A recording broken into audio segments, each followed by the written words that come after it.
ஐயனார் துணை சீரியல்ல அடுத்த வர எபிசோட்ல என்ன மாதிரியான ட்விஸ்ட் எல்லாம் இருக்க போகுதுங்கிறத இந்த வீடியோவில் பார்க்கலாம். சோழன் சந்தா சொல்லிட்டு எல்லாரும் கிளம்பி போறாங்க. அப்ப நம்ம சேரன் கிட்ட, மாமா உங்ககிட்ட நான் தனியா பேசணும்னு சொல்லிட்டு ரொம்பவே வருத்தமா ஃபீல் பண்ணி கூப்பிட்டு இருக்காங்க கார்த்திகா.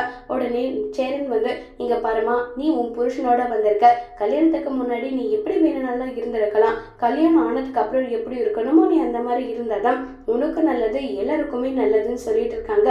மாமா நான் உங்ககிட்ட தனியா பேசணும் தானே கூப்பிட்டேன், இதுல எந்த தப்பும் இருக்க மாதிரி எனக்கும் தெரியல, தயவு செஞ்சு கொஞ்சம் நீங்க வரீங்களான்னு சொல்லி கூப்பிட்டதும் உடனே சேரன் போறாங்க.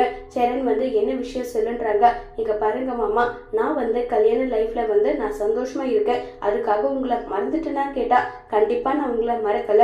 உள்ளுக்குள்ள ஒரு உணர்வு இப்ப வரைக்குமே சேரன் மாமாவை கல்யாணம் பண்ணிருக்கலாமே அந்த ஒரு எண்ணம் இருக்குதான், இல்ல நல்லா சொல்லல, அதுக்காக என் புருஷன் கூட நான் சந்தோஷமா வாழலையான்னு கேட்டா அதுவும் வாழ்ந்துட்டு இருக்கேன் நல்லா சொல்லிட்டு இருக்காங்க.